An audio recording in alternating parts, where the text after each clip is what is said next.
Hello, hello, hello. Welcome, welcome, welcome, welcome. Good evening to Sidewalk Talk. This is the season finale of Sidewalk Talk.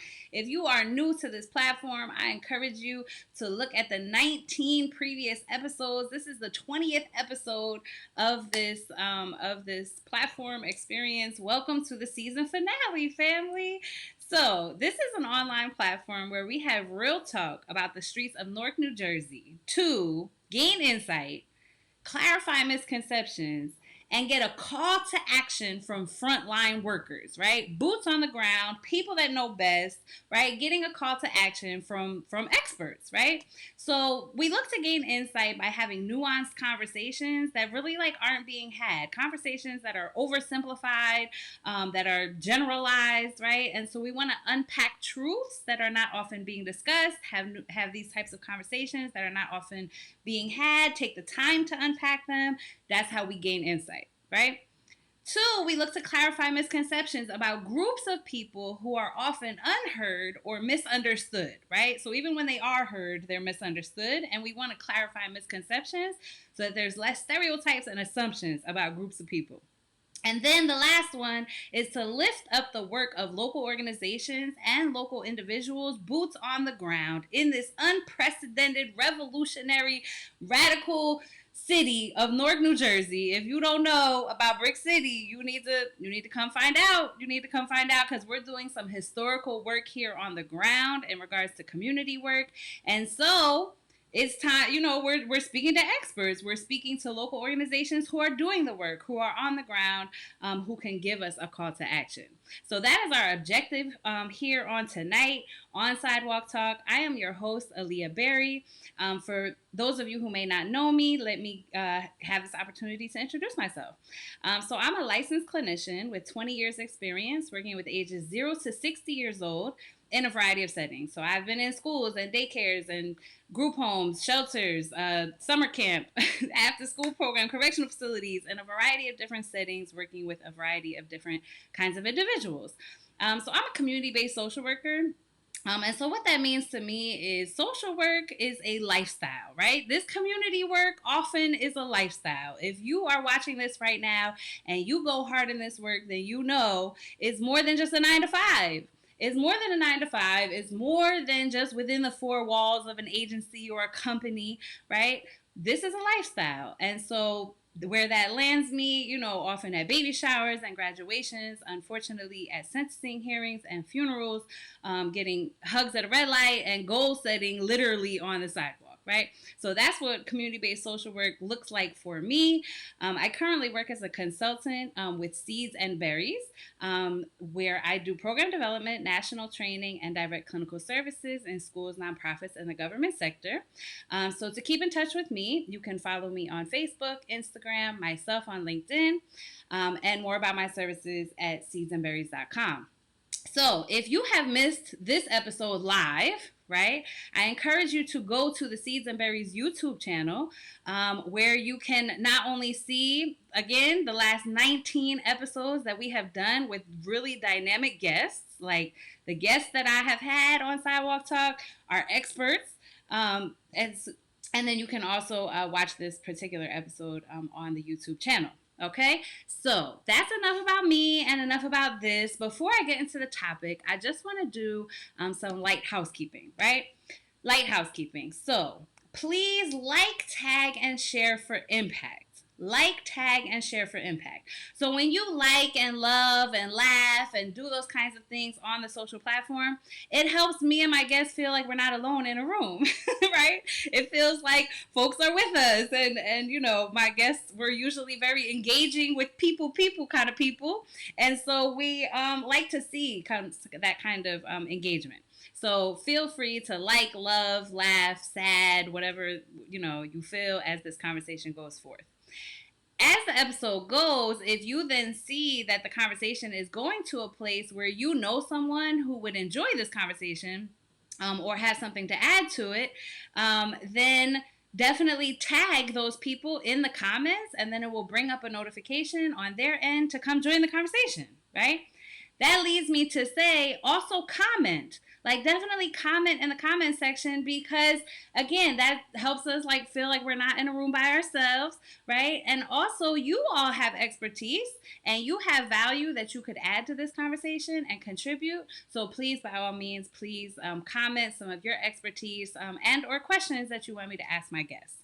And the last thing is to share for impact, right? Share for impact. It is not for popularity, right? It is not for popularity. My guest nor I care anything about popularity. You are sharing for impact because we do feel that we have an important message on tonight that we want to get into the hands that need it. Okay? So that is my light housekeeping to like, tag, and share for impact. I see some tagging going on in the comments. Shout out to Dr. Lisa for that support because the topic that we are talking about tonight, right? The more people that are involved in this kind of discussion is good because we're talking about systems. We are talking about systems, right? Season 2 was about strength, strategy, and service. Strength, strategy, and service was our theme for all of season 2. So we have done, reintegrating into schools and workplaces. We've done mentoring. We did community-based public safety. The last episode that we did was micro level on the sidewalk, how to be involved, right, in the community. And so where else to go but systems at this point?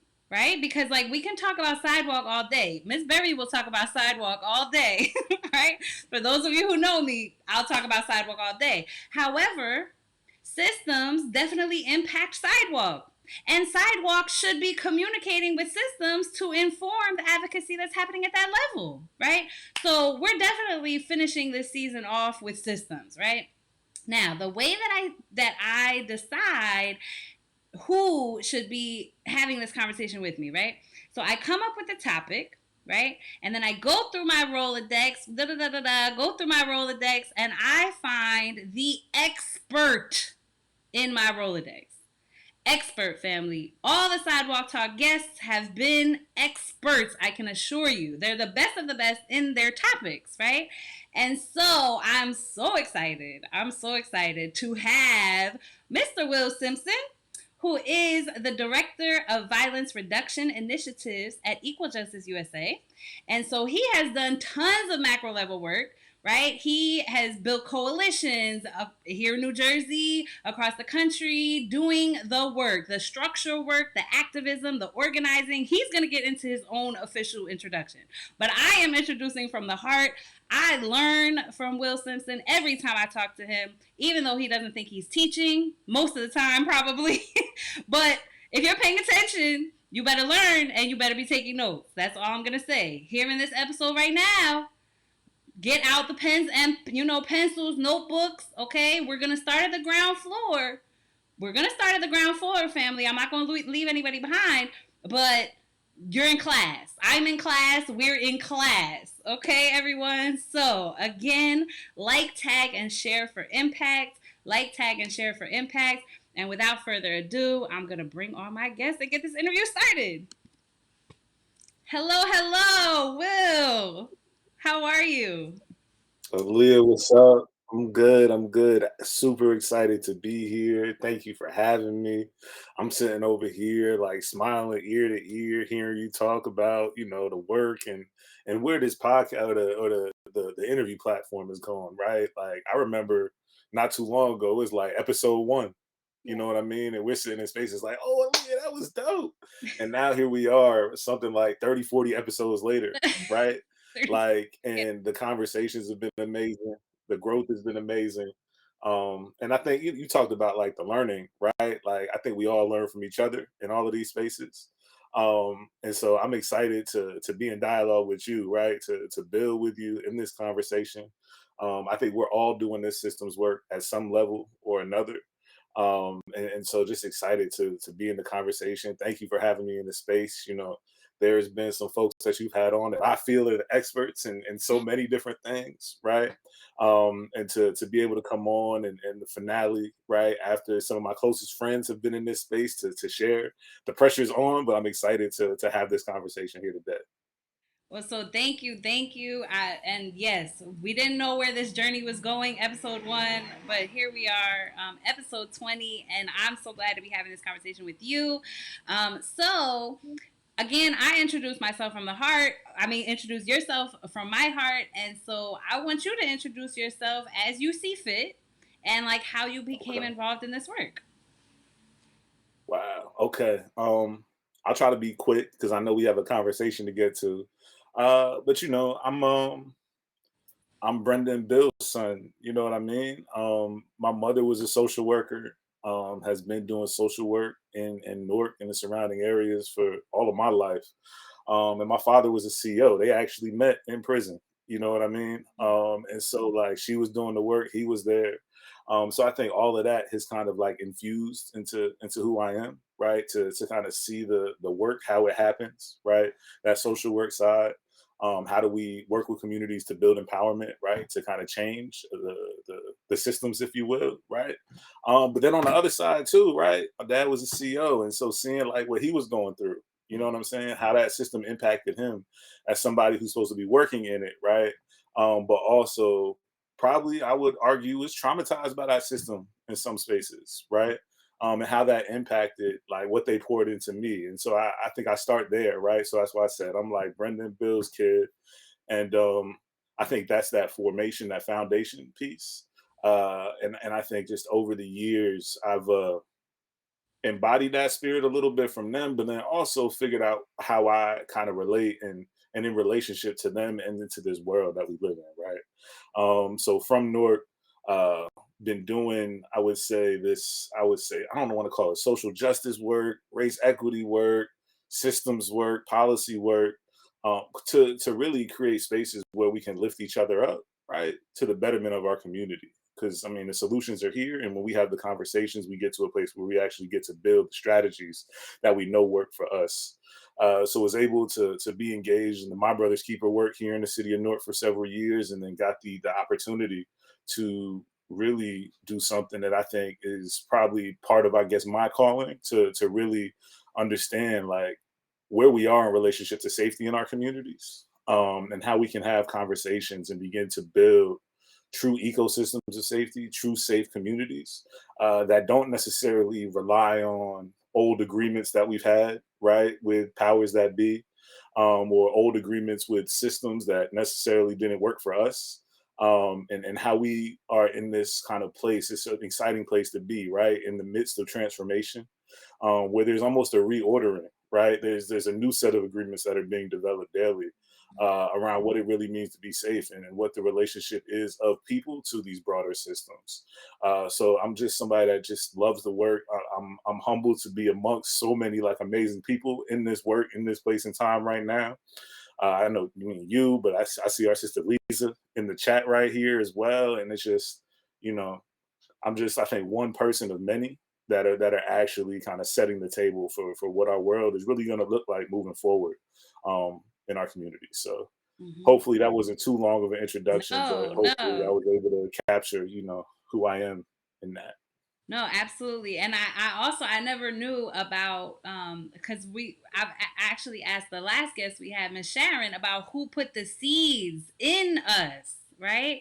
And so I did not know that was your parents' story. And and anyone who knows my guest knows that both like inform the work. Like, and so that's Right. pretty dope. I never knew that. I also just want to lift up before we like lay some foundation is the fact just to kind of like inform the rest of this conversation is that the piece about like evolution, right? Like me, like we are in meetings and doing work that is, there's so much evolution that has happened over the course of time, but also like recently and not so recently, right? And I just want to encourage any audience members that are listening that are still looking at an old page of an old book.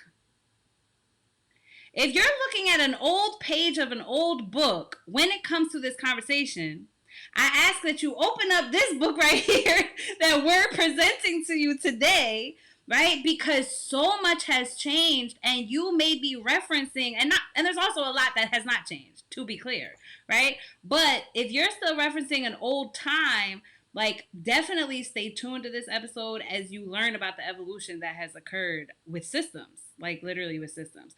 So, micro level work and macro level work, will, like, Sidewalk Talk, we try to, like, we don't want to talk over, we gonna define certain things.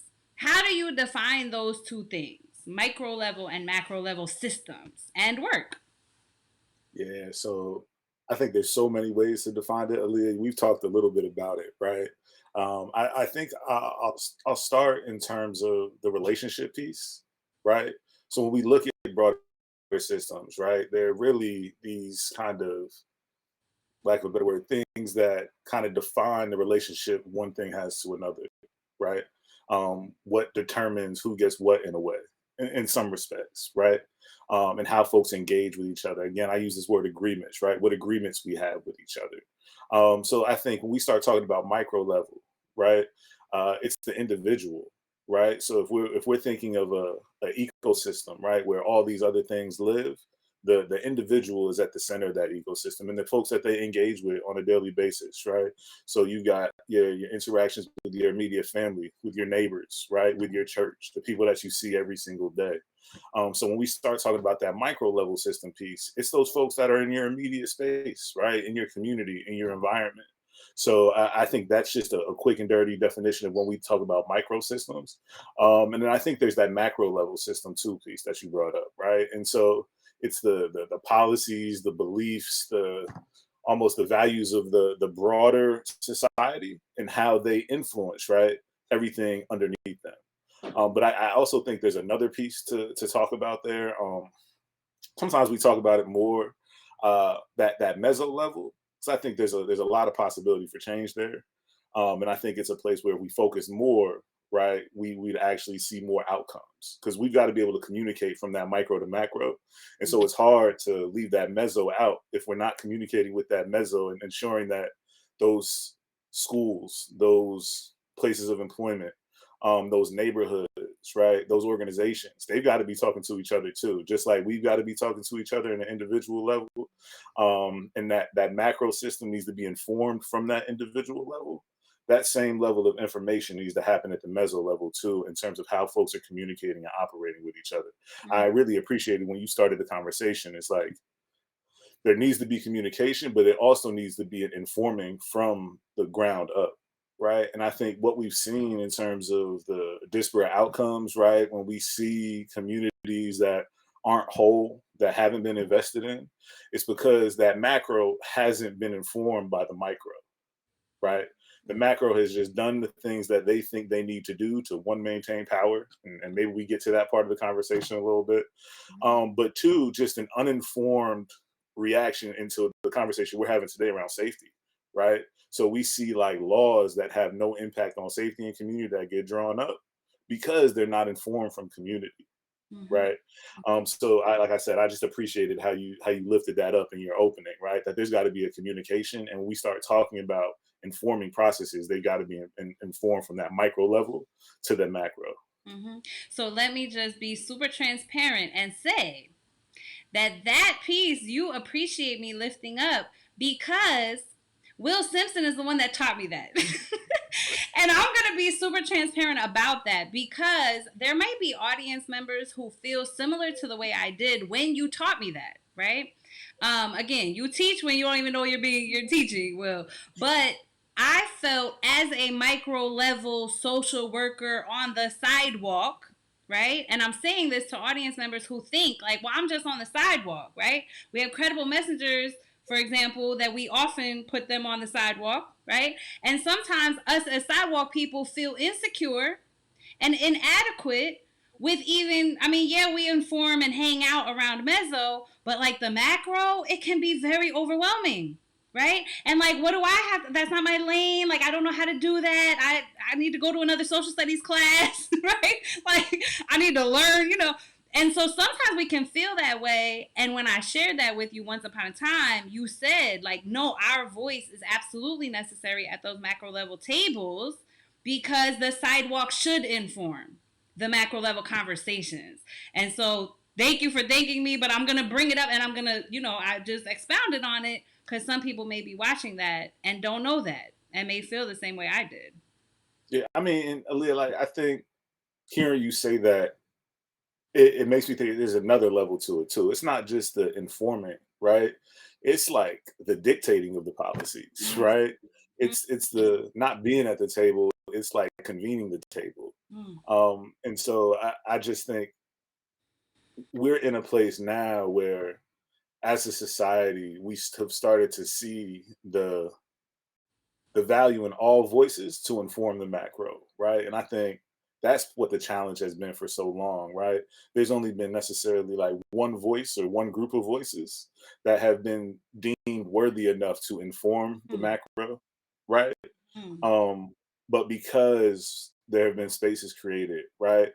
Because folks have been very intentional about doing the work from a certain lens, that we've seen that the only way we get to successful quote unquote policy, right, is when it actually comes from those that are most impacted from whatever we're trying to fix, whether it's violence, whether it's education, right? We've got to be informed from that grassroots level, the sidewalk level, as you say. So I'm mm. with you 100% on that one. Because Miss Sharon, our last guest, and I'll just lift up something she said. She said when NCST, North Community Street Team, was first formed, who we also interviewed here on Sidewalk Talk, asked her, right, like, and it was and I think Akila, that founding the movement, said, "What do you think, Miss Sharon, should happen, and what do you think your community needs?" Miss Sharon said no one had ever asked her that, Which is ever. wild. That's wild.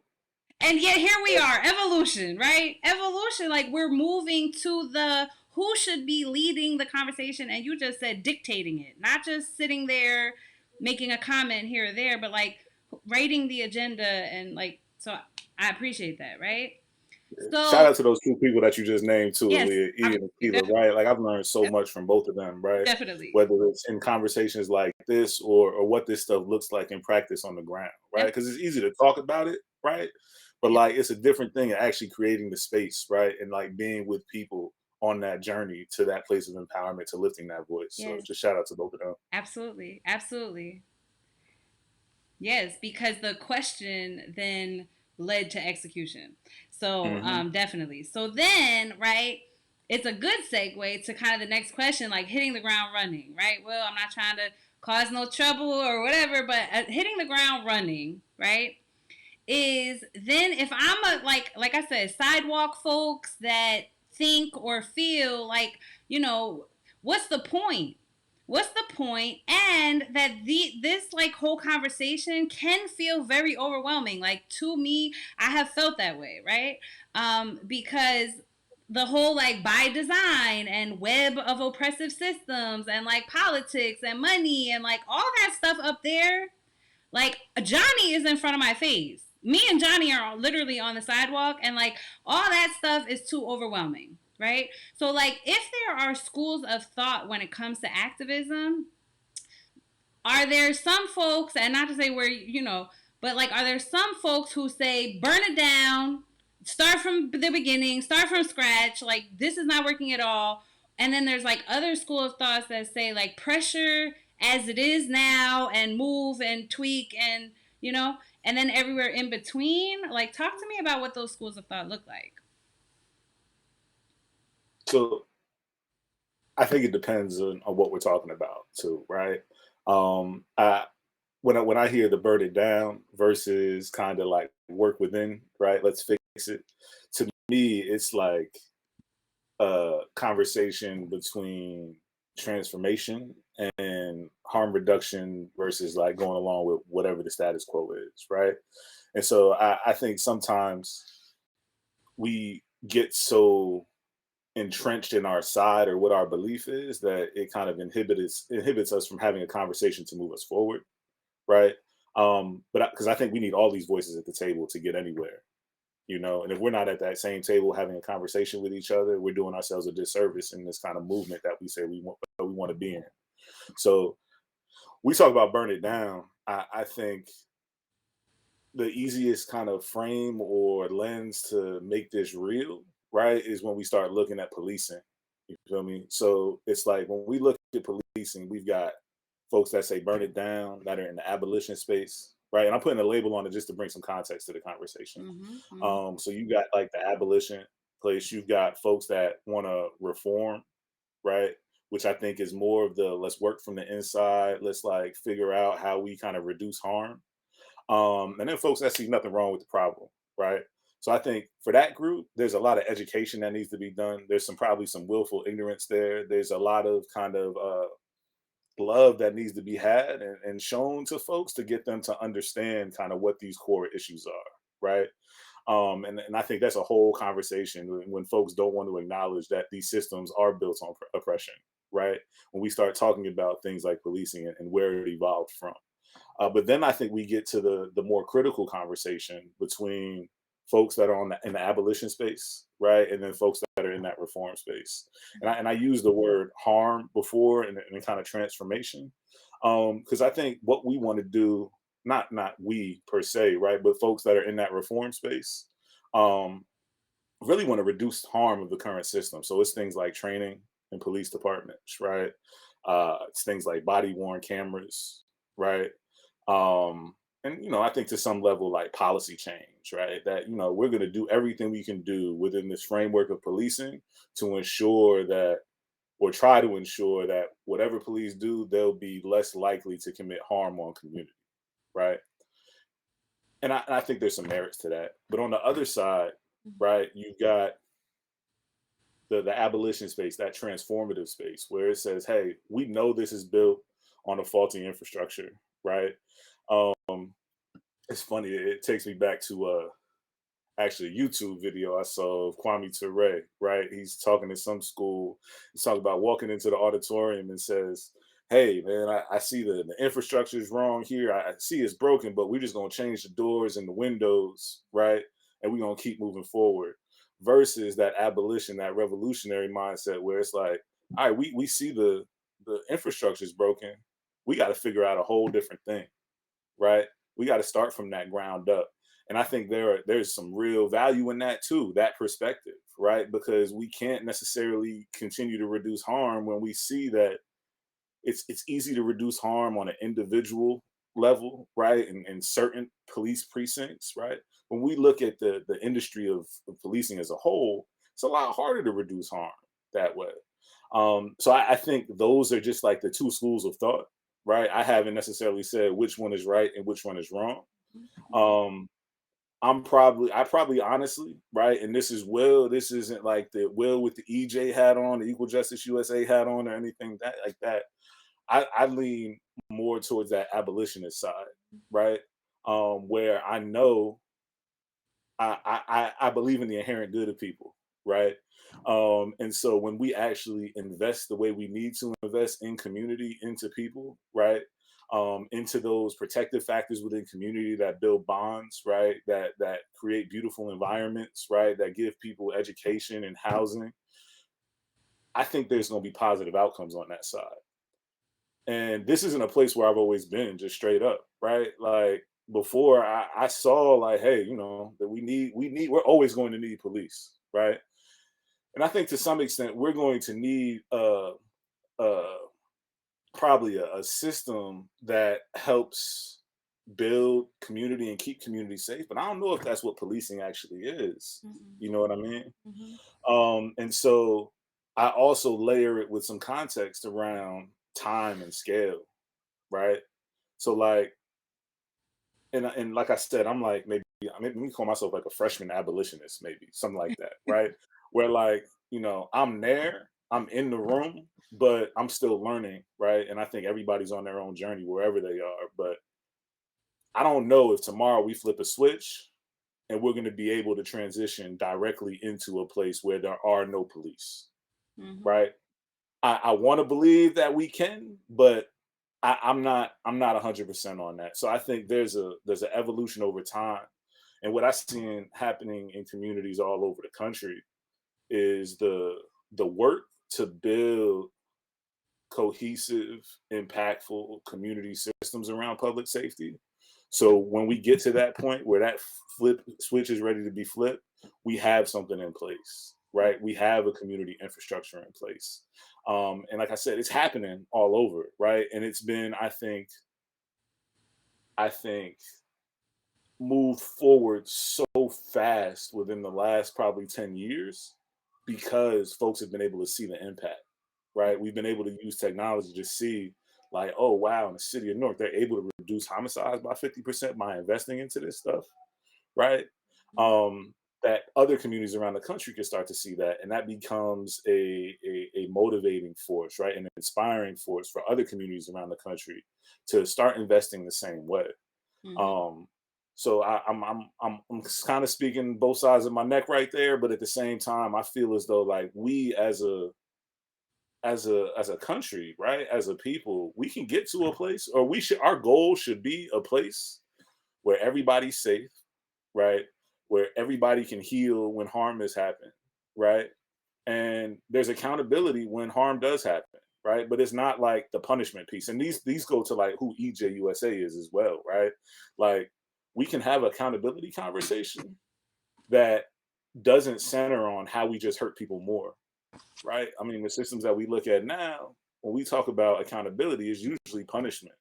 And that punishment happens, and folks who have been harmed don't necessarily come out whole on the other end. And we know the person who committed the harm, they're not coming out whole at all. If anything, they're coming out more harmed than when they went in, right? And so I think there's a balance to the conversation, but I think I go back to the first thing I said, right? As we build this new table to have this conversation around renewing agreements and what those agreements look like between us and the powers that be, all of us have to be at the table to move the ball down the field, if you will. Mm-hmm. Mm-hmm. And so, what I hear you saying, just in regards to, what those schools of thought look like, because I think sometimes maybe the abolition, as you said, the abolition school of thought is like radicalized in a way that is off putting, and people think that it's like, anarchy, right? And that it has Right. no structure or strategy to it, and that it has no table. But the way that you've just described that side of things, is, this structure that is in place, this system that is in place is not working. Let's figure out, you said, let's figure out a new system. And that doesn't result in anarchy and looting and burning things down and all this other stuff. Like, this is and then to your point, the harm reduction, right? So for those who do the sidewalk work, right? The harm reduction piece is so exhausting. If we are only trying to, my very first guest ever on Sidewalk Talk, Miss Amina Bay from Newark Emergency Services, she said during that episode, she said, we need to stop giving Advil to folks with cancer. That's real. Okay. And she was talking systems. You know what I mean? Like, and so we keep on Advil and bandages and hugs and all this other stuff, right? But like, to your point, if the systems remain the same, or extra training, like, this is just Aaliyah Berry on Sidewalk Talk hat, right? But like, the harm reduction can be so exhausting when we're looking at Johnny and we're trying to help him navigate this system that, for lack of a professional term, is trash, right? And it's just like trying to help Johnny navigate that stuff. And it is exhausting. And so it can be empowering for those of us to be at the tables, though, and say, look, this system is trash. We need to do this, and this, because this, and this. So, and I also just want to quickly say that for anyone watching, whatever system you're interested in, apply that to what you're hearing, right? So if you're interested in immigration, if you're interested in police, if you're interested in safety, domestic violence, like whatever you're interested in, apply what Will is saying tonight to the system that you're interested in. All right, but his frame and scope is his scope.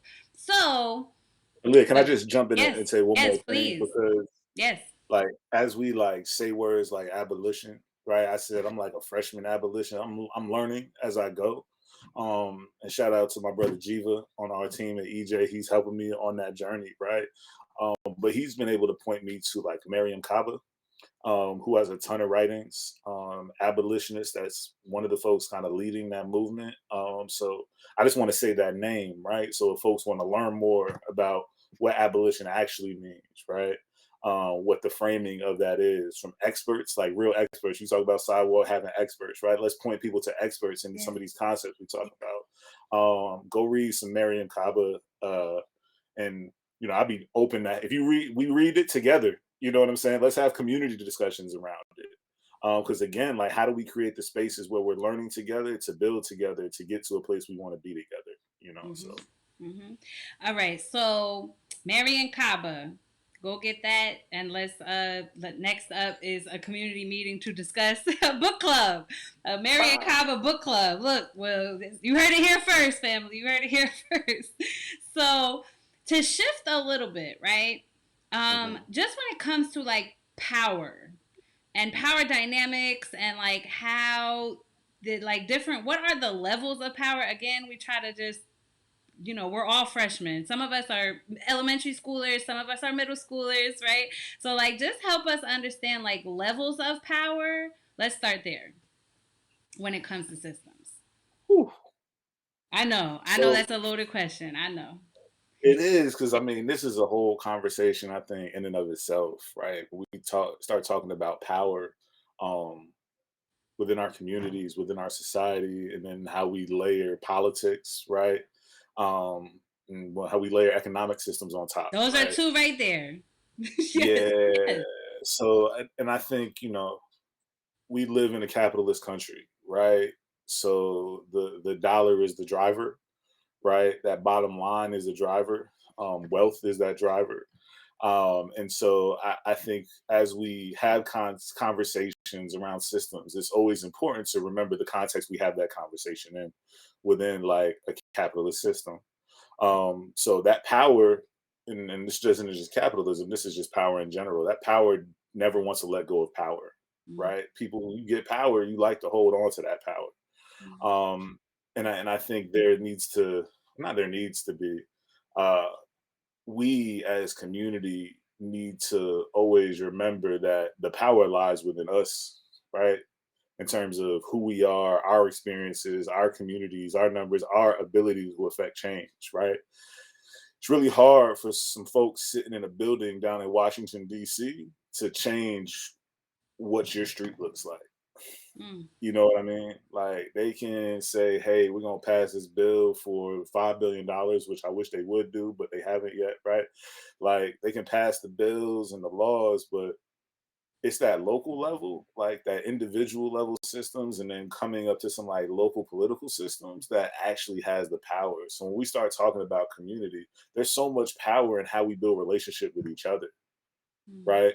I look at the violence intervention prevention coalition we have here in the state, right? Like, there's power because there's relationship between people, right? If we all just met, right, and everybody's doing their work in a silo location around the state, we might be effective in moving some things, right? But then again, we might not be, right? But because there's relationship with each individual and organization, we have a collective power, right? That now is a force.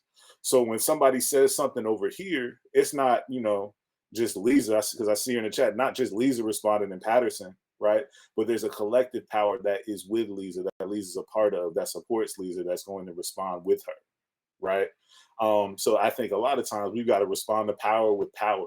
And for so long, we have not even we have, I think the systems have put us in a place where we weren't allowed to build power within community in certain ways, right? And I think what we're seeing now, what we've seen over generations, right, is that we can build real power in community. I look at like the city of Newark, right? We got Mayor Baraka, someone who got into office because the power of community, the Mm. power of people coming together, because we saw somebody with a shared experience, right, that had our best interest at heart. And we want to put him in a position to help move more for us as a people and as a community, right? But it's that community power that got him to that place, right? And so that power can influence the political. And I mean, again, a whole nother conversation here. There's economic power to have a conversation around too. How we start to invest collectively, right? How we start to build businesses together. Because I mean, if we're living within a capitalist system, we want to operate within that system, right? And we want to use those strategies. Then, hey, we got to start putting our dollars together to become that economic force. We've seen what's happened though, right? When that economic force has tried to build up in the Black community, you get something like Tulsa, right? Mhm. Where we had that economic power that was concentrated, and we saw what the system, those broader systems, did to eliminate that power.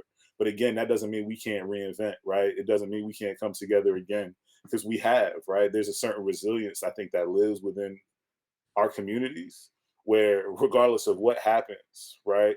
There's always some folks that are in there that are like, nah, I know what happened, but we're gonna keep driving, we're gonna keep doing it again because it's a survival thing for us, Mhm. right? Mhm. There's a real connection to how we build power, not just to have it, but to survive and thrive as a community. Mhm.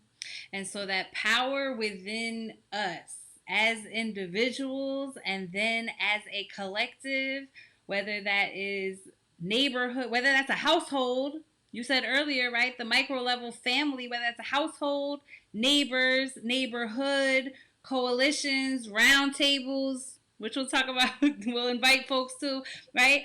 And then bringing that collective power to reinvent and restructure structures is what I hear you saying. Like that power does come all the way up and it starts within me, like, and Mhm. you and each of us. So that's a very like realistic and relatable way to start, to start at that place.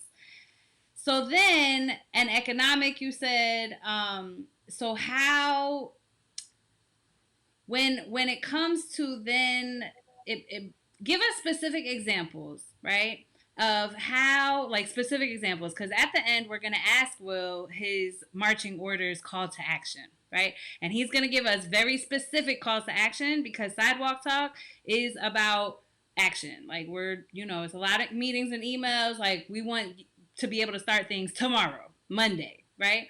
So we are going to get call to action, but like give us some examples of like ways that anyone, just the average resident, that the power that lies within them can go all the way up to a Washington D.C. regarding an issue, and you pick whatever issue.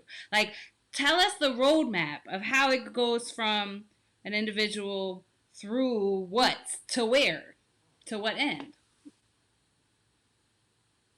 So I think I probably can't just name one, right? I think each situation can define its own roadmap for real, right? Like I look at the murder of George Floyd, you know what I mean? And it was a interaction between one man and these cops, right? But then I think of how we layer the context of power on top of that. Of course, there were the power dynamics of these cops with the knee on the neck, killing this black man on the ground. But then I take a step back and look at the power George Floyd had posthumously, if you want to say that, right? Like there was so much power in him that it affected the way the world saw not just that incident, but a condition of black and brown people in a relationship to law enforcement, right? So I think there's power that can be like just a catalyzing force to go straight to the top, right? So I think that's just like one context, but I think at the same time, like power starts in relationships, right?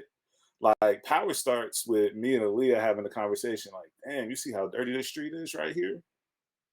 We put our trash out every day, and this is just, theoretical, hypothetical, excuse me. Mm-hmm. It's like we need to call somebody to make sure they come pick this trash up, right?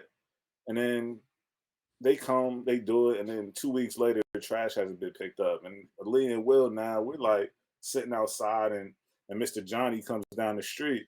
Mr. Johnny's like, damn, I called them too. Like let's call together now, right? And that power begins to build. That power begins to build. And that trash then gets picked up more regularly, right? And then when Aaliyah, Will, and Mr. Johnny said, like, oh, we came together just as three of us, and we were able to get like our street clean, right? These lights are out too. And Miss Jones told me the lights in front of her house were out. And we're like, wow, that's something that let's have a conversation around that. So now we got Aaliyah, Mr. Johnny, Will, and Miss Jones over here that are now like, we got to do something about this. Because I think in every win, right, in every loss too, there's an empowering piece to that. that we came together to try to do something, and we either did it, we either got pushed back, but we're still together, and we see the power in us coming together to make that change, right? And I think it just scales up from there. And I think, yeah, honestly, the round table. You brought up the round table, right? I think Yeah. that's a beautiful place where I've seen that. And you talked about Miss Sharon, right? Um, love Miss Sharon to death. We need 1,000 more Miss Sharons. There are 1,000 more Miss Sharons. We just don't call their name the same way or the same places, right?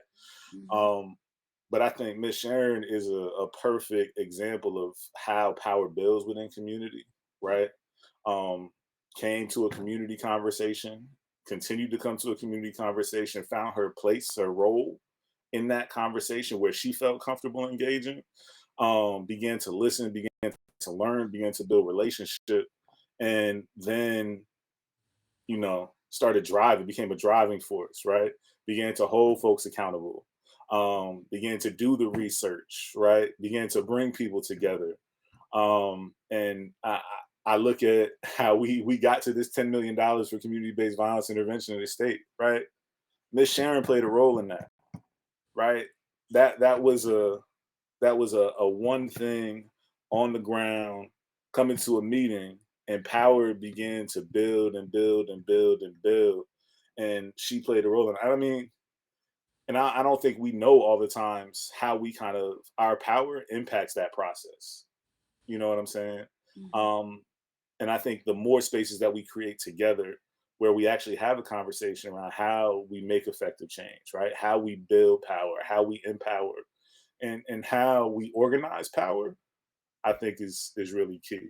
It's great to have a bunch of powerful people in a room, but if we're not organized around one issue, then we might be able to get one or two things done. But together, in organized power, we can really move mountains with what we want to do and what we want to see change. Mm, mm. The organized power, that part right there, like that's the verb right there, like to organize the power. And then also, I want to get a little bit more into depth about empowering, right? And then I'm going to go to the lost part because the losing the fight is a whole that's a separate thing, and I want to hear from you on that because again, on Sidewalk Talk, sometimes people are listening and they're like, oh yeah, that's cute, but they still have questions on their mind, and I'm here to ask them, right? Which is, oh yeah, all that sounds wonderful, but what happens when nobody listens to me and nothing changes for decades at a time, right? Like that's a very real question. Before we get there though, the empower part, right? There is and I kind of said this publicly, and I think it's a good place to put it here, is there's a very fine line between defending a community, right, and advocating for a community, and advocating for policy change and systems changes, and speaking over a community. And when you use that word empower, right? Talk to us a little bit because there can be advocates and power players that are ready. They're ready to fight. They're ready to move things out of the way. They're ready to leverage their tools and strategies and things like that. But to your point, how do you make room for the community voice to not only inform but to really be the voice that's doing it? Like now we do testifying in Senate and stuff like that. Like, talk to us about how you bring those voices up and make room and space for them. I mean, we talk about the sidewalk, right? So I want to point to like something I'm seeing in real time right now. So we got somebody said something in the chat around a stop sign, right? And I think what Solomon said is that the first start to empowerment, right? How can we support?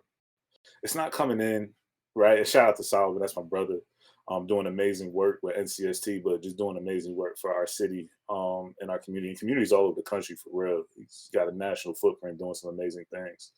Um, but it's that question, like, how can we support? Right. So you've got folks that have quote unquote power or pull, or they can do this or they can do that, and they can dictate like what a political agenda is or what a policy agenda should be. But the first thing, from my perspective, right, is listening to people, right? Not saying this is how I want to see something done, but this is your community. What do you think needs to be done? Right? What are the strengths within this community that we need to build up? Right? What are the things, right? What are those risk factors that when we come together, we can change collectively? But that first step to me of empowerment is showing up and listening first, right? Not being the one with all the answers and the solutions, but acknowledging the fact that the folks that are most impacted, right? The folks that are most close to whatever this problem issue is, are the ones that have the solutions, and right, and should be included in the development of the solutions. And so, like I said, I think that's a first step, and then creating spaces for dialogue, right, with community to begin to strategize and organize around what those solutions should be and to build a framework to how we get there, right? So it's great to say, hey, we need to put a sign up, but like, let's figure out what the process is to get that sign put up. You Mm-hmm. know what I mean? Mm-hmm. And once we figure out what that process is to get the sign put up, what do we need to do as a community that has built some power now to say, powers that be, we want this here, and this is why we need it. And then we go to a place of accountability, right? This we say this is what we want, right? And we're gonna hold you accountable. Because if it's not there, we're gonna come back and we're gonna be loud and we're gonna let you know that we told y'all we need this here and this is why we need this here. You know what I mean? And then I think there's I'm kind of jumping ahead a little bit, but I also think there's a need for bigger organizations, right? Those folks with power, um, to use their power in support of the community and the support of the people, right? So knowing that when Miss Sharon goes into a room, everybody in that room has her back on the community side, right? Like we're gonna create the space for Miss Sharon, right? For person X to come in and say, yo, this is how I feel. And even if we agree with it or not, straight up, like, right, we're going to create the space for somebody to say how they feel and what their view and their perspective is, right? And not shut anybody down. We got to listen. It goes back to that first thing, right? We got to listen. And then we got to block a little bit. You know what I mean? Mm-hmm. There's got to be some blocking because, you know, these fights are real. These things that community want to see, they're real tangible interventions, right? Real tangible strategies, and they get pushback from quote unquote those that have power or hold power, right? Those gatekeepers, those broader systems. So how do we leverage our power, right, to help community? You know what I mean? And I think that's something that I know we do at EJ all the time. There's a ton of other organizations that are doing work on the ground where, you know, community says something and say in our perspective, in our scope, right, law enforcement pushes back. We gonna push back twice as hard with community and say, hey, we stand with them, and you need to understand, you need to recognize, right? And it takes me to this place where I always hear this language with law enforcement, right? Community needs to do this, community needs to do that, and Yes. it's about challenging that language, right? About what folks need to do, and say, not the community is the one that should be saying what needs to happen, right? And I point back to the roundtable. That's I think why that space has become so powerful, because it's a safe space, it's a trusted space where folks can come in, and if they don't say the popular thing, that's okay, right? It's still a safe space to share and know that you're still going to have the support of the broader community as you kind of push up against power. Mm-hmm. Mm-hmm. Absolutely. Absolutely. You know, we could talk about this I know stuff all we can. day. I just realized what time it was. I Yeah, know we go ahead, can though. though. That's how these episodes go. And you know, we're good. I don't ever cut off important conversations, you know, like we good. We're good. I just wanted to quickly point out that the comment that you referenced in the chat, and I want to lift it up because one, it's important to know that anything that we're talking about on Sidewalk Talk in general, right? It may be Newark specific, like these conversations may be Newark specific, but that comment is happening in Philadelphia. And so when we read like ward leader, right, like our council, like we, you know what I mean, but like everybody's community is set up in a different way, right? Whether it's district leaders, ward leaders, like I don't quite know how Philly exactly is set up, but that comment is from Philadelphia. And to that point about how you just walked us through the process, which is the mothers on the block said we want a stop sign. The neighborhood gathered to have the mothers back, right? And took it to their ward leader, whatever that means for them, right? And that goes back to a previous episode we had where E told us, you better know these systems. You better know these branches of government and who's in charge and take a couple extra social studies classes, right? Like, because if you don't know who to go to hold accountable, then a lot Right. of times folks is holding the wrong people accountable and then mad when something doesn't get done. But that's because like you weren't in the right office, you weren't emailing the right person. Like, so we all, myself included, super need to learn who is doing what and who's in charge of what to make anything move anyway. Where it's so like I gotta say this too, right? Because I think what you said is so powerful, Leah. Like we gotta learn the systems, we gotta learn the processes, and shout out to E again, because I mean she's taught me so many processes, Mm-hmm. and I think I think that's why I love the work that's happening right now because there's a level of education that's happening with it, right? We can't just, I mean, one of those tenets of organizing is educating, right? We can't just skip to like going to a city council meeting, right, and being really passionate without understanding the process by which we need to be activating or organizing around. You know what I mean? And so like we got what brother Toby, right? That's working with the street team that does the Sentinel program, right? He's doing that education, right? Helping people understand how the systems work, like what those steps are in the system. And let's be clear, we have to do that ourselves, right? Because it's been intentionally not taught to us. You know Mm. what I'm saying? Like we got to say that, right? There's a reason that we don't know, right? We always go to old heads. Civics isn't taught in class anymore. You know what I'm saying? But that's so true. It should be. Because how do we hold people accountable if we don't know what their job actually is? Yes.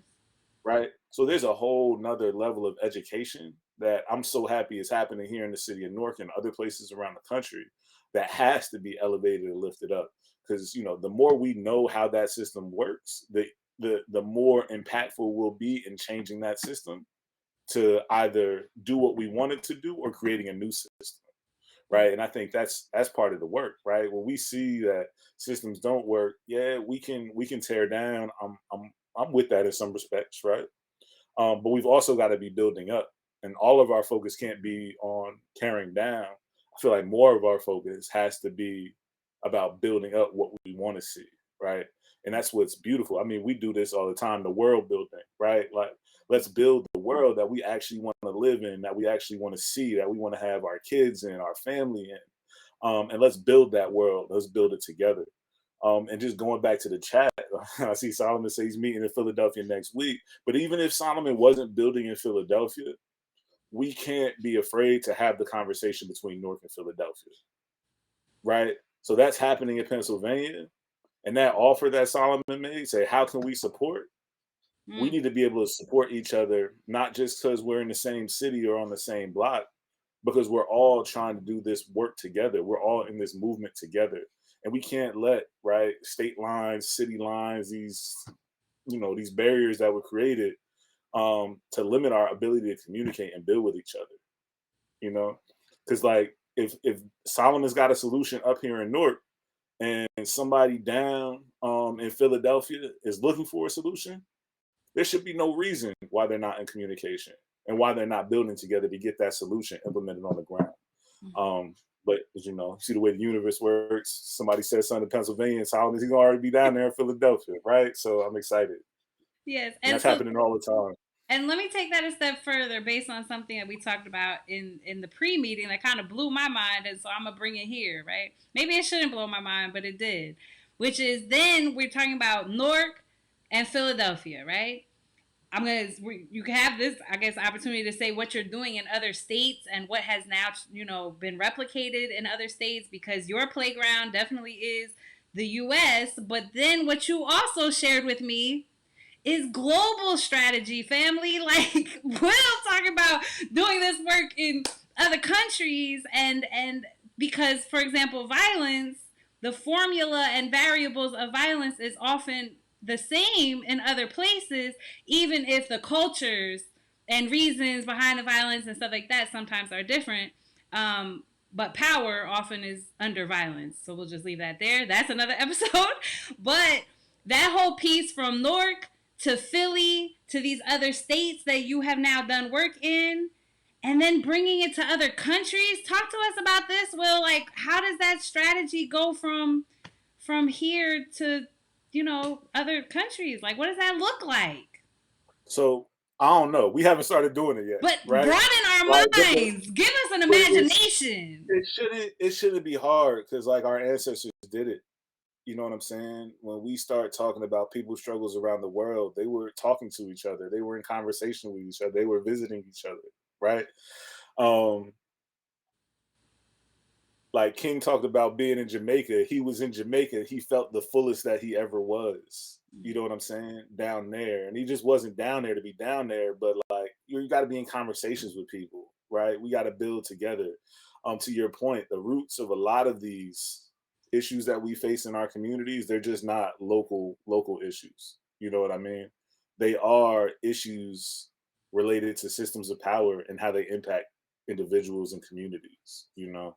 Um, so I mean, we've been as EJ doing work in a bunch of different states, right? EJ has a long history of doing work around the country in coalition around abolishing the death penalty. We've been doing work in Louisiana, Baton Rouge, working with organizations on the ground, amazing community members down there that are learning, right? That are in communication, right? That are strategizing together. Coalitions in other parts of the country, Pennsylvania, California. My sister Mona is doing some amazing work in coalition with folks out there, just changing the face around what public safety looks like, how public safety funding actually gets on the ground. Talk about another teacher, season 3. We gotta get Mona in here around some Oh, organizing stuff. And you already know, I see you I smiling do like already know. so. But you know, I had the fortunate opportunity to be able to go on vacation in South Africa, right? And we went to Cape. I was just talking about Zaid around this Zaid Muhammad the other day, yesterday actually. And we got a tour of Robben Island from one of the guys that was the youngest political prisoner in Robben Island, Mm, right? mm, And just to hear what their struggle was like, right? To hear how they're approaching safety in South Africa, right? In a place like Cape Town, what that looks like, how they're building community strategies, right? And it's not Will that had this idea by himself, right? Like this is conversation. There's other organizations like Cure Violence has international programs, right? They're a community-based public safety strategy, essentially, right? Folks are doing this internationally. Like I said, this isn't anything new. This is like people that have been oppressed coming together to strategize together to build solutions together. So it's not just one movement, right? Um, it's not just one movement, it's one movement in a sense, right? We're doing a case study of the city of Newark right now around community-based public safety, where it's been, kind of where it's going, what those ecosystems look like. And the researcher, Andres, that we're working with, is from Colombia, just came back from Colombia. He came back like, well, bro, we gotta have a conversation with the folks down in Colombia, because like I'm down there, I'm pointing to the stuff like that y'all are talking around about at the round table, right? Pointing to some of the like the transformative work that's happening in America around investing in community-based public safety. And that's the conversation that they need to have down there, right?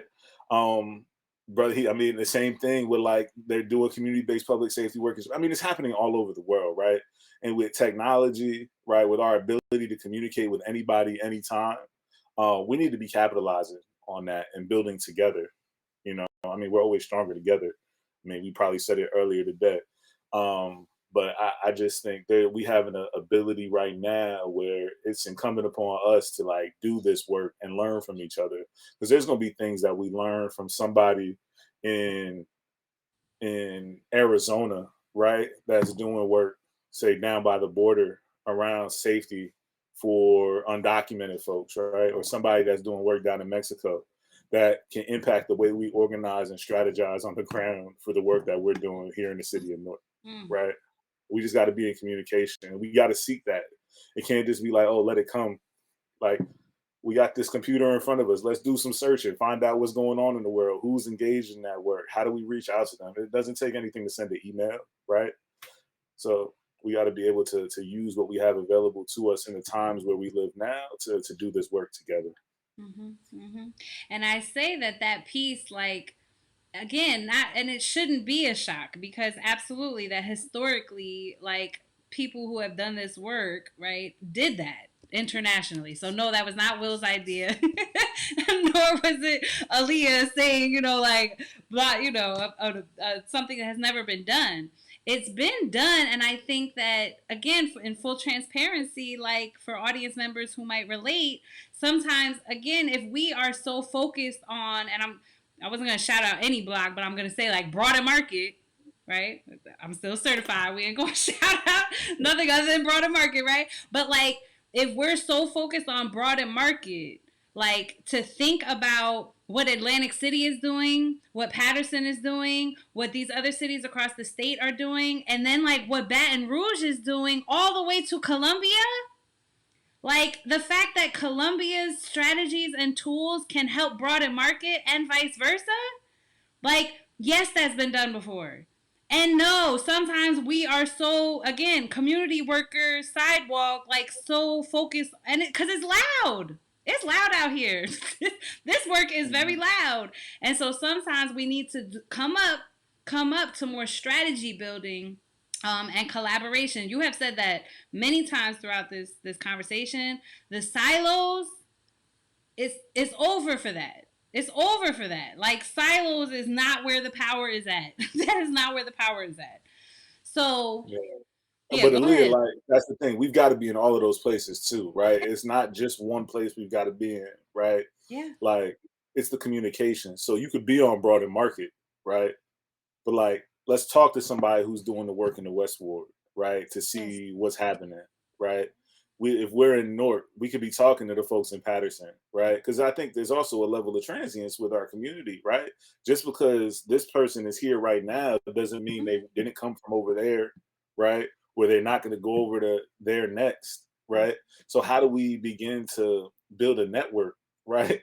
That is actually in communication, constantly learning, constantly growing, so we have a broader collective impact. We can, have folks at different levels to be able to have the conversation, right? Because this work is hard, right? There is an intensity to it. There is uh,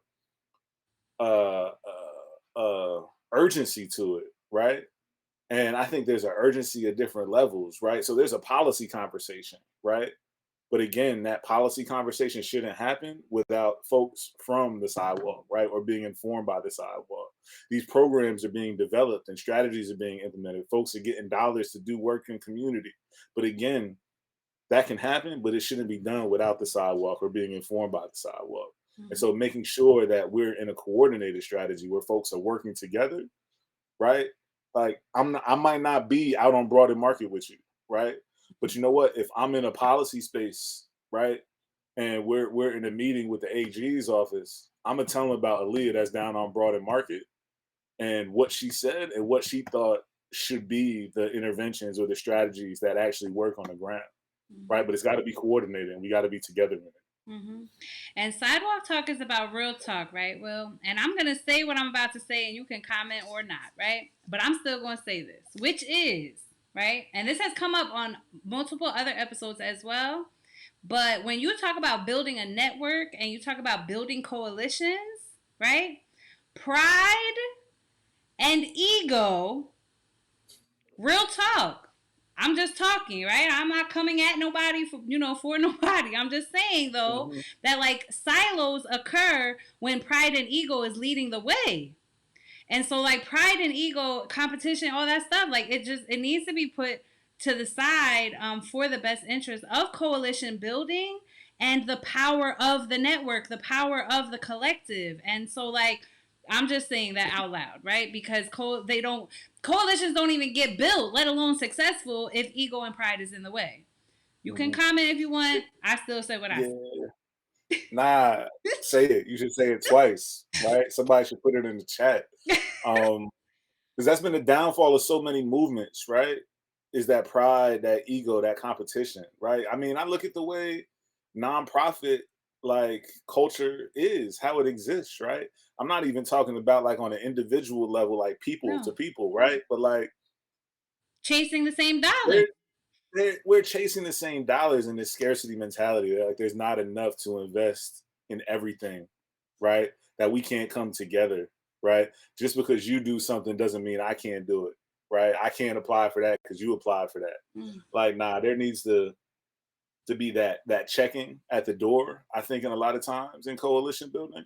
And I mean, you think about the spaces that I know we've created together, right? So much of the space starts with one, trust building, and trust building by understanding who we are and why we're doing the work, right?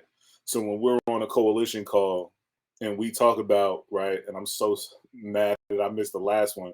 So we talked about like a fearless woman that inspired you. You know what I mean? Like that helps people build trust and relationship with each other. They know like where you're coming from, who you're speaking through, whose spirit is speaking through you, right? Um, Mm. that so much of that is about that trust building, that coalition building, that community building. And we can't move forward to this place where we want to like do the advocacy if we don't have that trust in each other, right? I got to trust that when you're in a room, you're saying the things that we need to be saying together. And you got to trust me that when I'm in the room, that I'm saying the same things that we agreed to say. And we've got to be able to put that spirit of the work at the forefront, right? And put those egos to a side. But then when it does come up, because like it comes up, right? We're human beings. We have pride. We've got ego. There has to be tools and mechanisms put into place where we can work through it together. It can't be we disagree, so we go to our different corners and we don't talk, Mm. right? We've got to have spaces, whether they're restorative, whether they're transformative, whether they're healing, where folks can hear each other, right? Maybe agree to disagree, but acknowledge, right, that harm has happened. And how do we build and move through that harm? You know what I mean? Um, this takes me to a whole nother place too, right? Like how we need these restorative processes, not just within our coalitions. Um, there's a lot of talk about restorative justice, transformative justice in prisons, right? There's a lot of talk about it in school spaces, but like we need that level of investment into those strategies within our communities, right? So before a conflict like generates up to a place where somebody wants to shoot somebody, how do we go 2 blocks over to say refile, right? And have a restorative circle conversation where I can say I've been harmed, you've been harmed. What can we do together to move through it so we reduce the harm and increase the healing? Mhm. Right? Like, so those restorative processes, they don't just need to live in the coalition and the organizing space and all of these different spaces that we're talking about, but they also need to live very clearly in our communities. Mhm. Because there is so much conflict and there aren't so many tools and strategies and spaces where we can build and heal together. And again, by design, right? Like we haven't invested in these things, right? We've kind of just went to the criminal legal system to like solve our disputes. But what if we were able to solve our disputes as a community before the criminal legal system got involved, right? Mhm. Before real violence has happened? What can we do? What would the possibilities be? And I think that's part of that journey that we talked about earlier in terms of the idea that long term we could have communities without police if Mhm. we build the things that we need to build to create healing when harm has happened and not let harm fester, right? um not let trauma fester, right? But do the very intentional things around healing that we deserve, right? And I say that again, like we deserve to like have these things. We deserve to invest in healing. We deserve as community that has been harmed so much by our country, our systems, right? That we should be entitled to that healing, and we need to see ourselves as being uh, able to heal, right? To like be deemed worthy enough to heal too, because I think there's some psychological things that we go through, especially as men. You know what I mean? And we talk about especially in this community-based public safety work, right? It's a male dominated space, and sometimes we don't want to do the healing that we need to do for ourselves, and we get into spaces. That's when that ego pops up, right? That's when that machismo pops up, and we got to be able to invest in the things that we need to do for ourselves to be whole. before we get to these spaces. And maybe that healing conversation is another one that, Yeah. I'm just helping you build out your whole next season of conversations to take, live like, take notes. Take you know. No, but that, and I was gonna say that just from a clinical perspective is where's the ego and pride? Like ego and pride is a trauma response, right? And Hmm. so like those of us who are doing the work bring often our work is being driven by the trauma that we have experienced, and it drives us. But if we are not doing our own healing work, then you bring that trauma into your staff meeting, you bring that trauma into, coalition meetings. And then to your point about restorative justice, it's the same thing happening in the street. Cause they're operating in silos too. Yeah. And if they understood, and they do understand, to be clear, there's some brilliant people outside that understand their collective power. But if restorative justice is the blanket that sits on everything, right? That whole piece that you said about before we even get to conflict, the tools then are in place because we've learned like restorative strategy from outside to inside. I'll just say that. So this is the thing too, right? I said restorative justice. I also said transformative justice, right? And I think words are important sometimes, Define the especially when we talk difference. about these things, right? So, restorative justice is a process that seeks to restore an individual after they've been harmed, Mm-hmm. right? To make that survivor, that victim whole, and do it in a way that isn't as punitive, right? And is more healing centered. It brings everybody to the table. But I think with restorative justice sometimes, and I'm again on my own learning journey, right? Call me that freshman in restorative justice or transformative justice. It's all things that I think we're learning as communities together. Um, from like indigenous peoples that have been doing this for generations and hundreds of years, right? But now we're like starting to explore what it looks like to layer that context on the work that we're doing in community. Um, it just seeks to restore the individual. And I think transformative justice, there's some real power in that because it does the restoration process, but it also acknowledges that there are a set of systems, right? There are a set of circumstances that have existed prior to whatever the event was that were, I guess, creating an environment where that harm could happen, Mm-hmm. right? Mm-hmm. So just quick kind of like story to kind of like paint the picture a little bit. Me and Aaliyah are in school together, right? I don't have a washing machine at the house, so I come into the school every day, and my clothes smell. Aaliyah be calling me stinky, this, that, and the third. Gotta be the You know what I'm bully, saying? Will. I'm sorry, because I ain't want you to have the dirty clothes. That's what it was.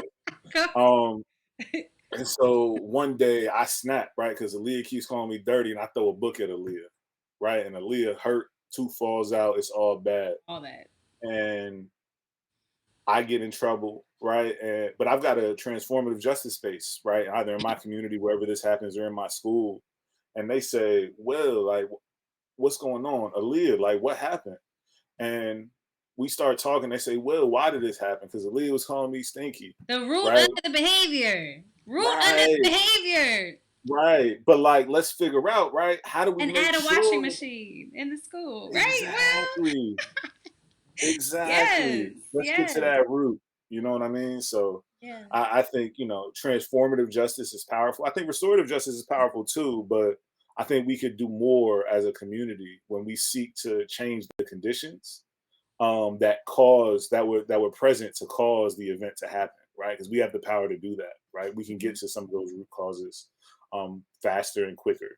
Mm-hmm. Mm-hmm. Okay. All right. So the last question that I have before we get to your calls to action, right? And I referenced this Hmm. earlier, and I said I was going to circle back. So you already know I serve individuals before, during, and after incarceration, right? And so, or alternative education, right? Opportunity youth, right? I'm thinking of very specific people that I serve who have been devastated and very, very harmed by systems, right?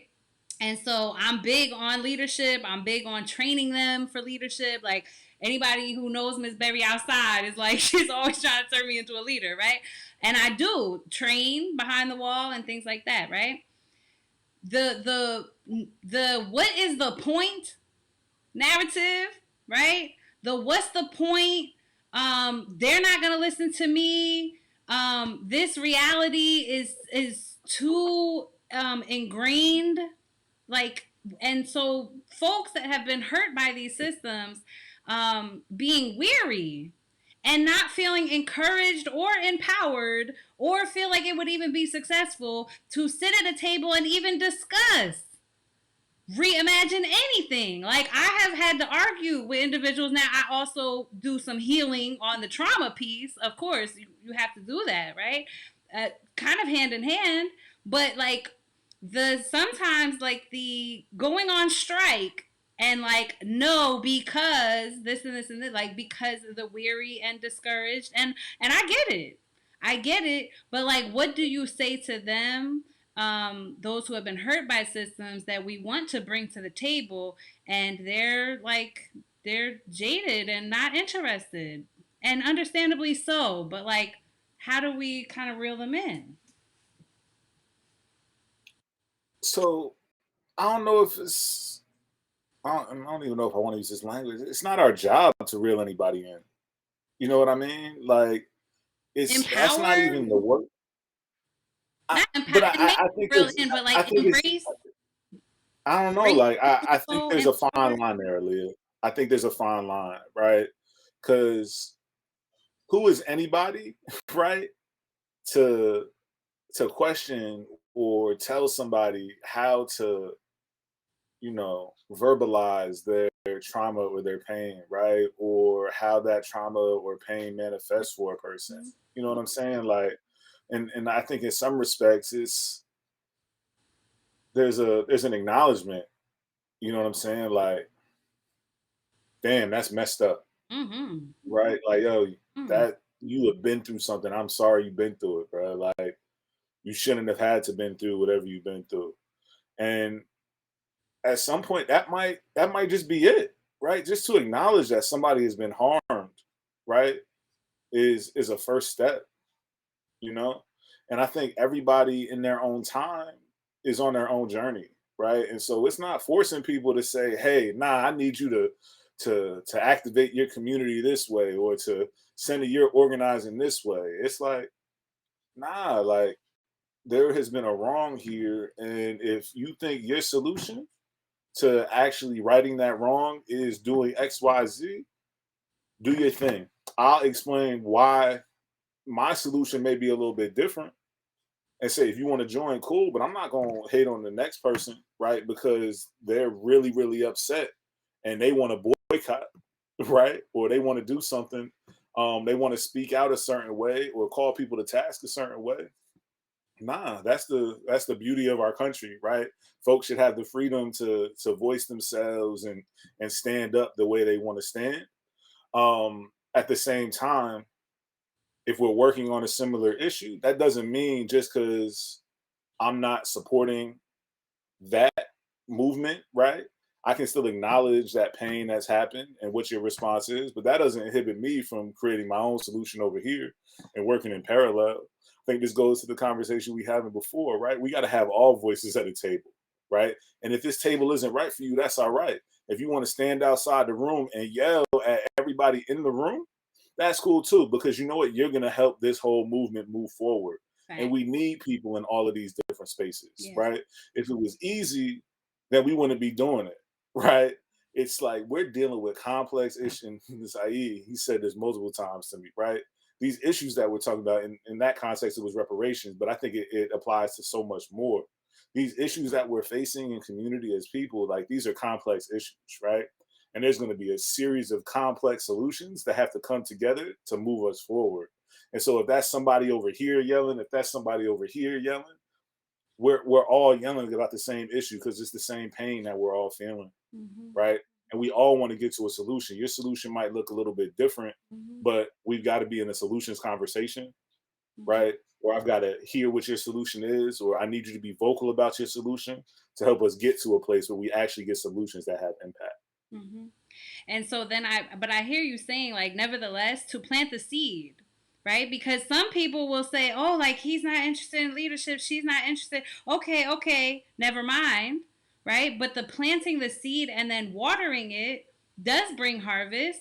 And I think giving opportunities for them to practice, because sometimes they'll say, oh, no, no, no, because they've never actually experienced it before. And then based on relationship and safety and trust that you have with that individual, you're like, yo, come to this like panel thing, this conference, whatever, right? Like just come check it out, or putting like offering a leadership position. They say yes and they feel it for the first time. And they're like, oh, snap, like this feels so good, and also I think defining lanes, because some people need to be taught the different lanes that are an option, right? Because like I've said this on Sidewalk Talk before, like the word credible messenger, many potential credible messengers don't know that word. And then when I bring it, and then we a lot of people inevitably say, rest in peace, oh, you mean like street doctor, Miss Berry? And I'm like, yes, that's exactly what I mean. So can we talk about that? Right? And then like giving them opportunities to like try it on for size, and then it turns out that it has a healing effect. And do you want to be the one yelling in a meeting? Because guess what? We need that too. We need the truth tellers. We need the ones that's going to go off on us in meetings saying y'all are, etc. And we need the, testifiers in Senate. And we need the ones on the sidewalk. And there's so many different lanes. Folks don't even necessarily know what the lanes are to then try on for size. So I think that because leadership has such a healing effect on folks' trauma Yeah. specifically. I also think this is like an intergenerational conversation that we need to Mm, have more, mm, Aaliyah, because mm-hmm. for so long, like it's been the younger folks that have been doing the yelling and have been shut out of conversations. You know what I'm saying? And I think when you look at movements, it's always the young people that move the movements ahead the farthest. You know what I'm saying? And how do we have a conversation with folks that are, I'm gonna set the bar at 40 because I'm still 35. So like those folks above 40, right, that don't want to hear the the way that trauma impacts communities in a way that doesn't feel okay, right? In a way that hits a little hard, right?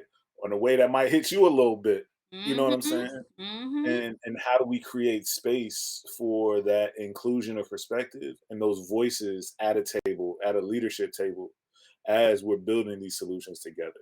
You know, Yeah. because a lot of our older heads, they were in the same positions as the younger folks are now, right? But we seem to forget as we get a little bit older, we start to embody and incorporate some of those beliefs from those broader systems, right?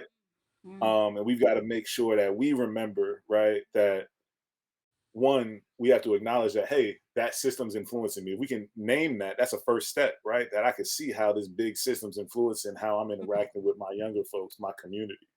And then two, do the work after that acknowledgement to be more inclusive of all the voices at the table, right? Whether they're older, whether they're younger, right? Whether they're a little bit more rough around the edges, whether they're, somebody with the PhD, that we've got to make sure that we're creating space for everybody in these conversations. Mm-hmm.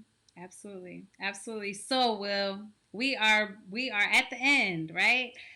The calls to action. Now, you have given about 42 calls to action throughout this conversation. So if folks weren't writing it down, I don't know. But what would you say? I mean, let's just even do one, right? Like, what is like the major one that like we need to start tomorrow? Like, and not like people, I want people to have a real tangible thing that we can start tomorrow to support and drive this work forward. Marching orders. Yeah. I mean, there's so many things that we could do. I There's know. so many different things. I know. I'm like, This is always the hardest part for my guests. low, lowest hanging fruit. Like, go have a conversation with somebody that you haven't talked to, right? Like somebody near you, in your neighborhood, in your circle, right? And just because somebody's in your like circle doesn't mean y'all communicate like that, right? Somebody that you see every single day, somebody that if you're an older person and there's some young guys hanging out, What does it look like to just say what's up, have a conversation, vice versa, right? You're a little younger, go have a conversation with somebody that's a little bit older. Just be intentional about creating some community. How about that, right? Like, be intentional about creating community in whatever space that you're in. I think that's one that we can all do, right? It doesn't require a whole lot. It might require us to be a little bit vulnerable, but if that's the only thing we got to do that day is be a little bit vulnerable to have a conversation with somebody, that's not a hard day. You know what I'm saying? Like, just go say, hey, how are you? Right? Start a convo with somebody. Yeah. Um, We should I all get hang out. three or is it just No, one? just that one. I mean, we'll start there, Okay. but like, we all hang out together because because Miss Sharon said the same thing, and so did Solomon, right? Like, this, if I'm just gonna say this because if you haven't watched the previous episodes as the audience members, if this talking to our neighbors and talking to people, just saying good morning and speaking and having a conversation with people in our community, if that is the call to action in 3 different Sidewalk Talk episodes, out of all the things y'all could say when I ask that question, like, that thing just that thing makes my heart hurt. That is the thing that we are asking folks to do at this point. And nobody's in trouble, right? But I'm just saying, like, if that's the thing, that's the thing. But I did say this on the last episode, working with folks that commit violence or harm against the community, many, many, many individuals say the community, they don't care about me. I'm not a member of the community. They don't speak, they don't say good morning, they don't thank you for shoveling the sidewalk, right? And the way they look at me, the way they look past me, right? Like, so it matters. And to your point, and this system and this topic here today, you said the power is in us. So if you say good morning and have a conversation, then your power is connecting with another person's power, which builds a relationship which can go all the way to Colombia. Like, this is what we're really talking about. That's deep, Yeah. Will. I mean, look, I think there are ideas just around how we make communities safer, right? And how we make communities more whole. There's a layer of like social cohesion, right? It's the fabric that's built within community where people know each other, they have that conversation. Um, they know what's going on, right? They feel cared for by our community. And it creates like an ability for communities to then begin to organize their power and create accountability, right? When we all know each Will broke talking the internet. about too much good stuff, Aaliyah. They trying to cut Will, us off. no, you broke the internet, brother. You broke the internet. We broke it. That's We what we broke say when powerful stuff is going down. The internet broke. Okay. So you were saying though, when people come together, right, Yeah, it's like and when social people know cohesion, each other. right? Like we talked about organizing, we talked about building power, but like the first step in all of that was building relationship with each other.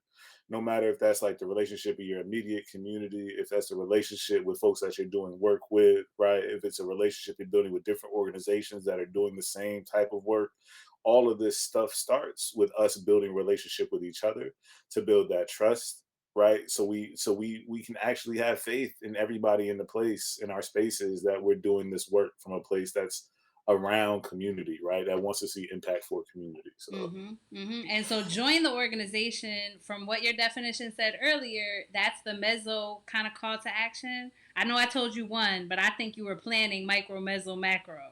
I wasn't. I Yeah. wasn't. I think that communication, that relationship building is something that has to happen and is happening and needs to happen more, both at that micro and that meso level, right? And then But I think macro level. the whole meso level really is that communication piece, right? How the schools, the churches, the places of business are all actually in community with each other, how they're communicating with each other. Mm-hmm. So yeah, I guess it's one and two, right? It's that micro and the meso. And then the macro level call to action. Give us one. Macro level call to action. Uh, be a part of conversations that are happening. And so this thing, like you asked for a macro level call to action, but for me, it starts at like that micro level. Mm-hmm. right? So the micro level call to action or the macro level call to action is the micro, right? Like engage in a conversation that's important to you in your community, whatever that community may be. It might be in your church, right?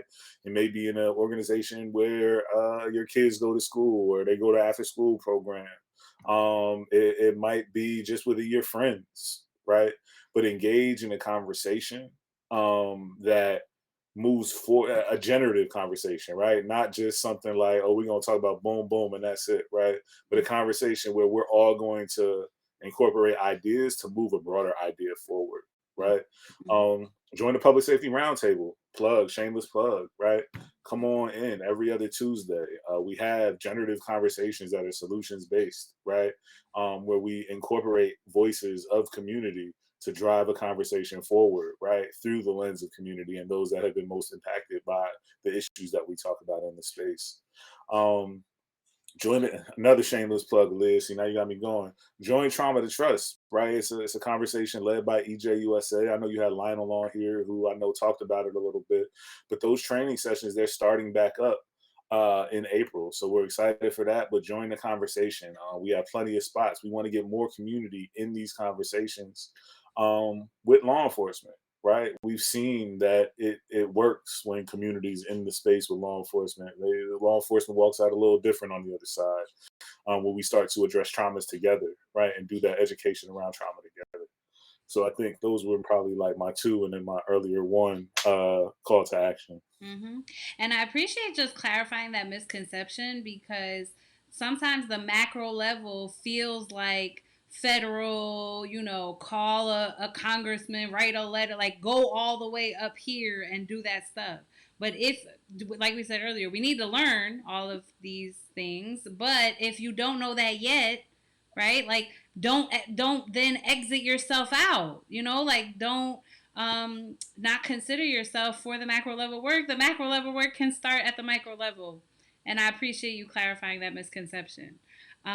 So you We had got we mentioned. got a school board election coming up too, Mm-hmm, right? Like that's real. Like be very, engaged in that conversation. You got kids or not, right?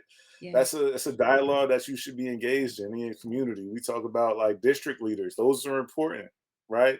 It's those things that are most proximate to you that we should invest so much time in, because we see that they have a direct impact on our day to day life Mm-hmm. in a different kind of way. But it's tangible, you know. Absolutely. So then you said it a little bit already. How do folks support your work? How do they like connect with you? You already mentioned some spaces that you're in that you invited them to, but like, if there's anything you want the audience to know about like how to connect with you or support the work that you or EJUSA is doing, let us know. Like you said, I named a couple of them. You can put my email address up there. Like, Mhm. reach out to me. Like, let's have conversation. Let's be in community with each other, right? Let's start to build communities where there isn't a sense of community, right? And I think a lot of that is that dialogue. It is that conversation. Um, yeah, so reach out. Let's talk, right? Let's build together. Come to the spaces that are already created. They don't have to be spaces that we create, right? Like it doesn't have to be like a public safety roundtable. We love to have folks in that space, right?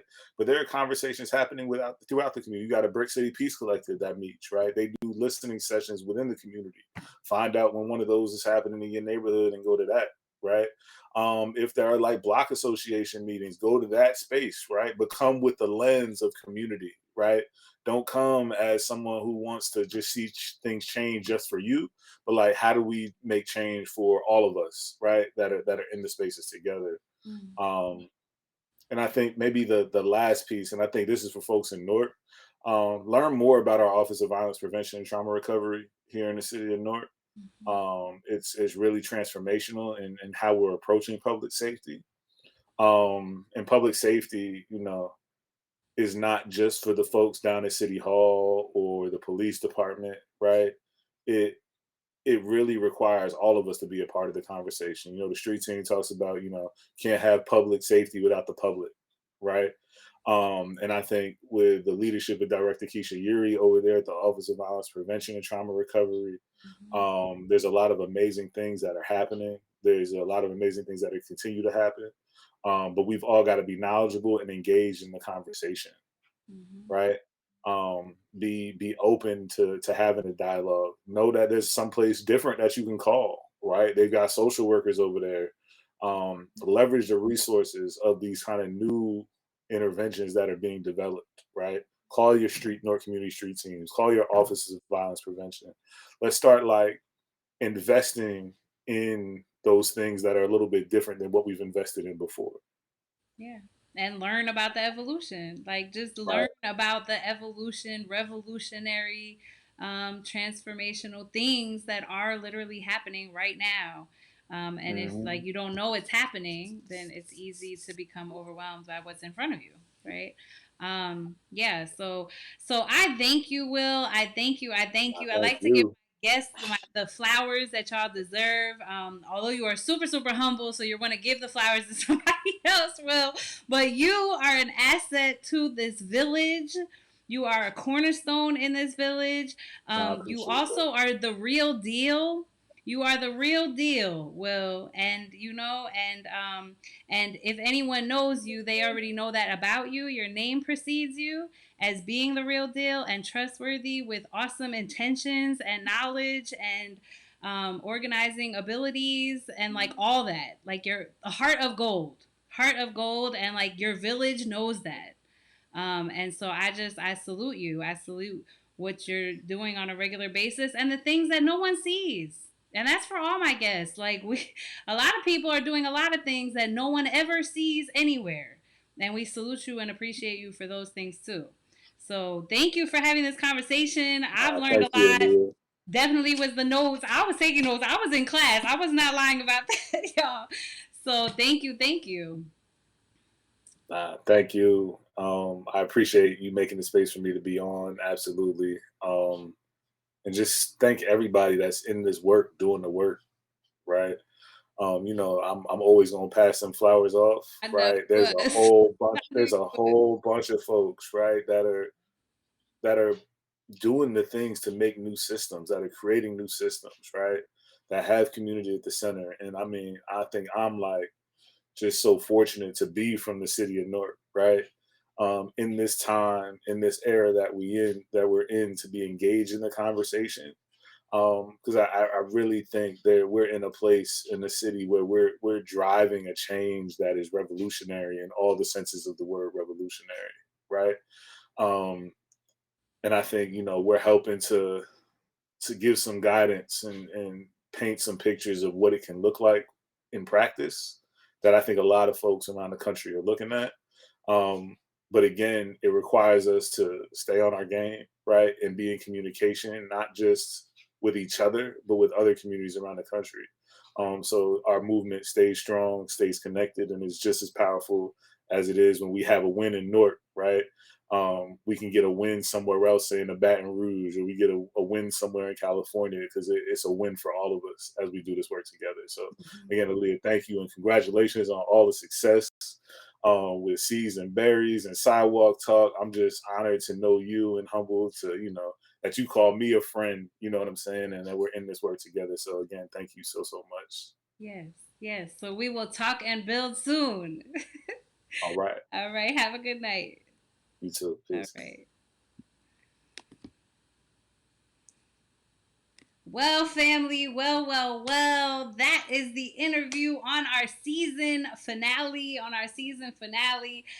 This is an opportunity for me to quickly summarize the calls to action. There were multiple calls to action, and Will just he broke it all down. He broke it all down. If we want a community that is safe, where we can be healed and hold folks accountable, then there's a couple different things, right? Training. I mean, I'm not going to go over everything that he said, but some things that stood out to walk away with is get trained, build a network, Marion Kaba. We're going to do a book club, right? But the power is in us. The power is inside us. And so if we connect with our neighbor, with our brother, with our sister, then that power comes together, and is able to go to and kind of lift all the way up to systems, right? And so the main call to action was, if we're going to activate that power within our brother and our sister, we need to talk to them. We need to talk to them. And the fact that that was the call to action, that's very deep. I guess that's for another episode, another time. But let's talk. Let's talk to our neighbor, right? So definitely like, tag, and share for impact. You can stay connected with Will. Here is his email. You can also sign up for EJUSA with their mailing list so that you can keep up to date with all of the things that they're doing. They do powerful work across the country. And then also join the Newark Community Street Team Southward Public Safety Roundtable. That is a dynamic group right there. It is virtual for now, and so you're able to attend on Facebook or reach out by email to Zoom and get the link to come to the meeting, right? So that's kind of it. My name is Aaliyah Berry, consultant, Seeds and Berries, where I do program development, national training, and direct clinical services in schools, nonprofits, and the government sector. You can follow Seeds and Berries on Facebook, Instagram, myself on LinkedIn, and more about my services on my website, seedsandberries.com. If you have missed this episode live, or you would like to go see other similar conversations that we've had with other dynamic guests, then you can look at the YouTube channel that has now officially 20 episodes of Sidewalk Talk. And so where do we go from here? Where do we go from here, Aaliyah? What is the next time? When will I see you? When is the next time that we will see each other? So we are looking at summer 2022. Right? Summer 2022, we will be launching season 3 of Sidewalk Talk. Had no idea Sidewalk Talk would even get to this point, right? But that's where we're at. And so the theme of season 3 is diving deep into the misunderstood. We're going to talk about a whole lot of different misunderstandings. We're going to clarify misconceptions all season, right? So that is when you'll be able to tune back into Sidewalk Talk in the summer. And I thank you for your support. Thank you for your support of all of the seasons and the guests and my guests that I've had. We're going to do some sort of montage of some kind because the power and wisdom, I have learned a lot from this platform. And so thank you for your support. Pick a lane, play your part, and we'll see you next season. Have a good night.